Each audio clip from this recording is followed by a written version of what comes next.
Ya, terima kasih.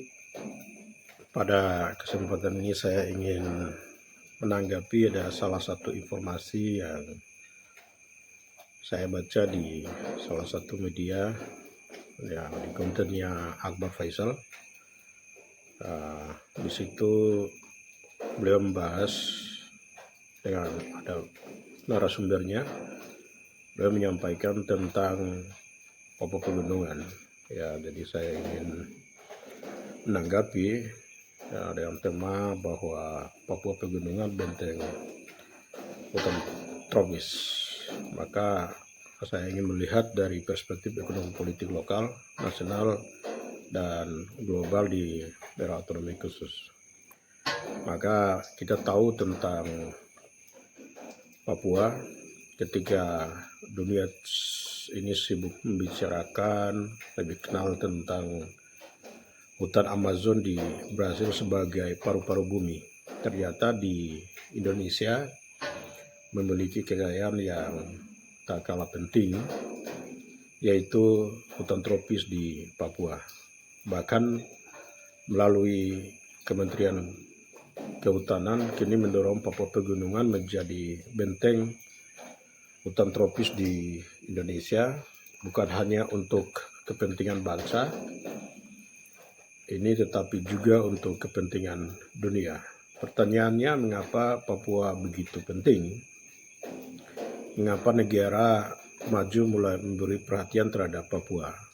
Apakah menjaga hutan lebih menguntungkan daripada menebangnya, dan bagaimana otonomi khusus Papua dapat menjadi jalan menuju kesejahteraan masyarakat melalui ekonomi hijau?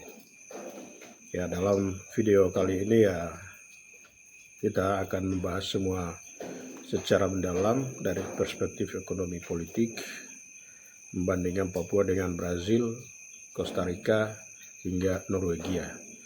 Tonton video ini sampai selesai karena akhir video saya akan menjelaskan mengapa masa depan Indonesia bisa sangat ditentukan oleh hutan Papua. Mengapa Papua sangat penting?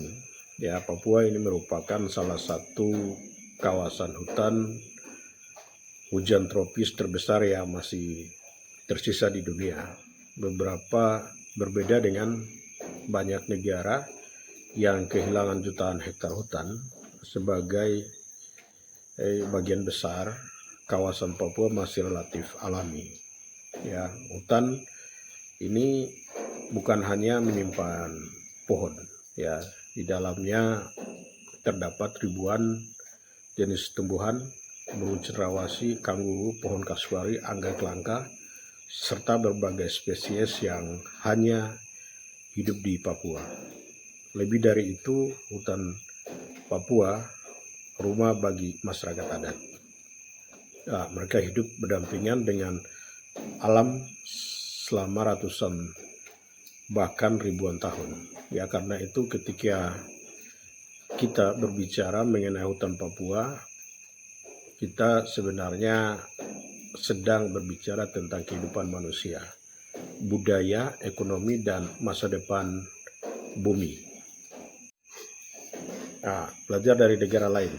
Misalnya mari kita lihat pengalaman beberapa negara, misalnya Brazil.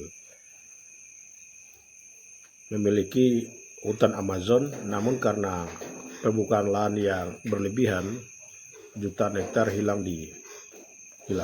Akibat munculnya kebakaran besar, kekeringan, hingga tekanan internasional terhadap pemerintah Brazil. Pelajarannya jelas. Ya, membangun ekonomi dengan merusak hutan ternyata menimbulkan kerugian yang jauh lebih besar. Costa Rica, negara kecil ya, justru ini memiliki pertanyaan hutannya, hasilnya luar biasa, ekowisatanya berkembang, investasi hijau meningkat, pendapatan negara naik, lapangan kerja bertambah, hutan tetap lestari. Misalnya Norwegia bahkan memberikan dukungan pendanaan kepada negara-negara yang berhasil menjaga hutannya. Artinya Hutan kini bukan hanya memiliki nilai ekologis, tetapi juga memiliki nilai ekonomi yang sangat besar. Papua dan otonomi khusus yang sebenarnya memberikan peluang besar ya. Pemerintah daerah memiliki kewenangan yang lebih luas, dana pembangunan juga lebih besar dibandingkan daerah lain di Indonesia. Pertanyaannya, apakah daerah tersebut benar-benar mampu menciptakan ekonomi hijau? Papua memiliki peluang besar, misalnya perdagangan karbon, ekowisata, kopi organik, hasil hutan bukan kayu, kemudian tanaman obat, energi terbarukan, semuanya dapat meningkat pendapatan masyarakat tanpa merusak alam. Dalam perspektif ekonomi politik, bahwa disinilah tantangan sebenarnya. Selama pembangunan sering dipandang identik dengan eksploitasi sumber daya alam, padahal paradigma dunia telah berubah. Kini pembangunan berkelanjutan menjadi ukuran keberhasilan suatu negara. Papua memiliki kesempatan menjadi contoh pembangunan baru. Pembangunan yang menghormati masyarakat adat, melindungi hutan, tetapi tetap mampu menciptakan lapangan kerja. Inilah yang disebut ekonomi hijau. Masa depan Papua. Bayangkan apabila Papua Pegunungan berhasil menjadi benteng hutan tropis dunia, maka Indonesia memperoleh pengakuan internasional. Investasi hijau meningkat, karbon menjadi sumber pendapatan baru, wisata alam berkembang, universitas dunia datang melakukan penelitian, generasi muda Papua memperoleh pekerjaan, masyarakat adat semakin sejahtera, dan yang paling penting hutan tetap lestari. Dan sebagai penutup, bahwa Papua bukan hanya emas, ya, Papua bukan hanya kaya tembaga, uranium. Papua jauh lebih kaya daripada itu. Papua memiliki hutan tropis yang menjadi harapan dunia dalam menghadapi perubahan iklim. Karena itu, menjaga Papua berarti menjaga Indonesia. Menjaga Papua berarti menjaga masa depan dunia. Otonomi khusus seharusnya tidak hanya menghasilkan pembangunan fisik, tapi juga melahirkan tata kelola yang mampu menjadikan Papua sebagai pusat ekonomi hijau.